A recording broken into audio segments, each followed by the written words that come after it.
Yes, good morning. Welcome to the brand new week. Yeah, we back to the table, we back to the charts, we back to the screen. Yeah, we just gonna be going through a few setups, mostly the DXY.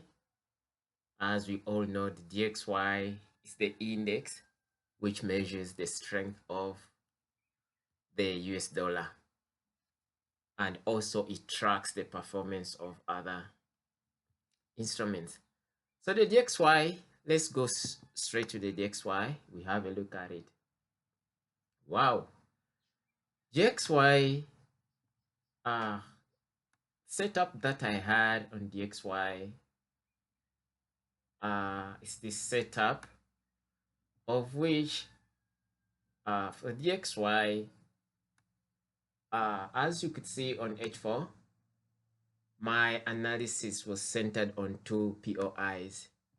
We had the decision and the extreme POI, and as price gave us a pullback I talked about the previous days or last week, this is the pullback I was waiting to happen so that I could see that I could confirm a buy. And my expectation was for price either to buy from the decision order block or the extreme order block. But as for now, it respected the decision order block. I was expecting price to give me a buy to the upside, and my hopes were for price to target this ultimate buy side liquidity. Yes, so this is still my setup. Yes, but for some reason we're still having an opposing PDRA where price is currently at. Price is currently at this supply area. You could see this is the order block. It's a bearish order block. This is the opposing PDR that I'm talking about. So I'm waiting to see if price manages to break through that order block. This is my point of invalidation, then, which means the dollar will give me a nice shift of market structure. Yes, and this will give me a clue that the dollar is really started to aim higher. So as for the dollar index, I'm just looking at this zone because anything can happen. Yes, price can react off of this zone. If this zone hold, can still react off of this zone. Then, you understand? Then reverses to attack this area of what? Of extreme order block before it starts to buy. But for now, yeah, we're having our aggressive momentum, bullish momentum on DXY. I'm waiting to see what happens at this area of supply. If it breaks, I'll be getting a choke. Yes, I'll be getting a choke, a shift. Then I'll be looking for a new trading range where I could frame more buys actually to the upside. So when we go to GU, I still have the same setup of GU. GU, of recently, I saw price reacting off of this a fair value area. A fair value area is this buy to sell move. This buy to sell move. You can still call it an order block without an imbalance. Yes, if you refine it, you can still get an order block within. This is a fair value area.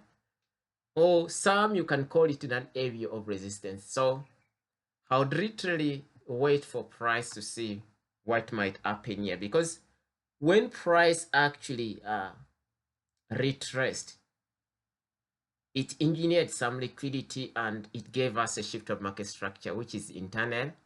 You could say break of structure. So this is the demand which was left behind.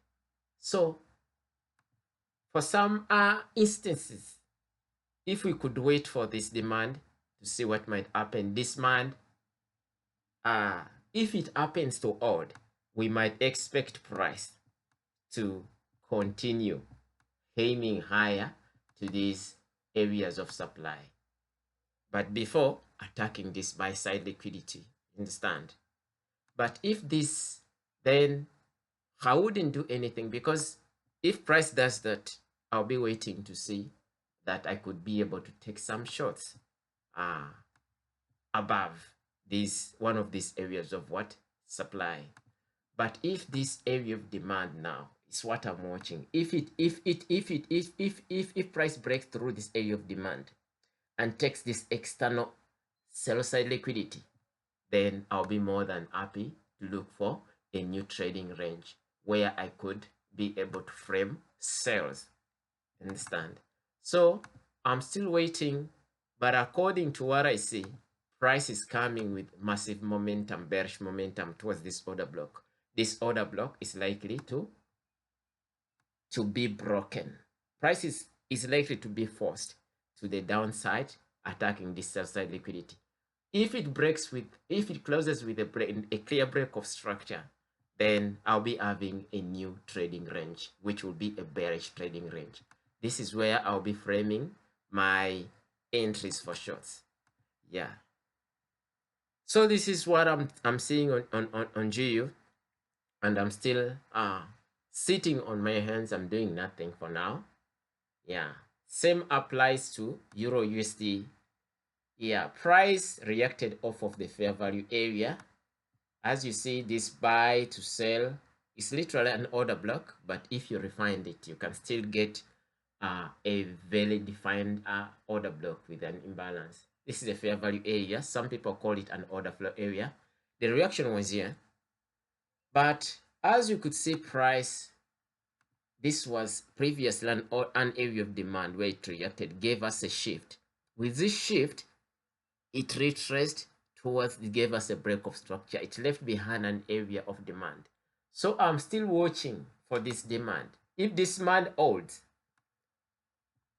and it gives me a shift of market structure on lower time frame, which means we'll be attacking this buy side liquidity towards these areas of supply up, either this one or the other one.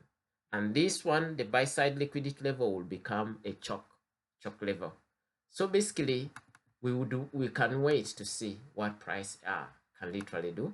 Price can either break through this area of demand, ultimately taking out this sell side liquidity. This will give me a new trading range of which I will use to frame some shorts on Euro USD. But if it doesn't do that, this order block holds, then I'll be looking for price to be taking out all this buy side liquidity and this shift of market structure as a choke to see that I target this area of supply. Yes.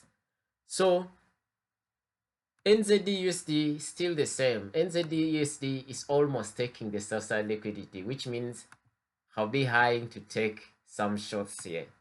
If AUDUSD gives me a break of structure here, I'll be using this bearish trading range to frame entries for shorts. Yeah, I've been looking at NZDUSD and also I've been looking at AUDUSD. They played so nicely, and they could see AUDUSD is almost taking out the external range liquidity, as you can see. Yes, now this is the break of structure if this kind of closes. That means I'll be using this trading range, range low, range high, where I'll flame my entries for shorts within this trading range. So basically, these pairs, I'm looking for shorts. Once I get a nice break of structure, I'll wait for price to mitigate towards the area of premium. Then what I'll do, I'll mark my institution reference area. It could be a fair value gap on order block. Then I'll see that I short it towards the downside. Yes, so we'll be shorting if these pairs give us nice confirmation. Yes, you could see how DXY is doing, is pushing aggressively throughout this order block, this supply. So it might break it, giving us a shift. Yes, you could see. Yeah, so basically this is what I had. We're still waiting for clear setups. Have a blessed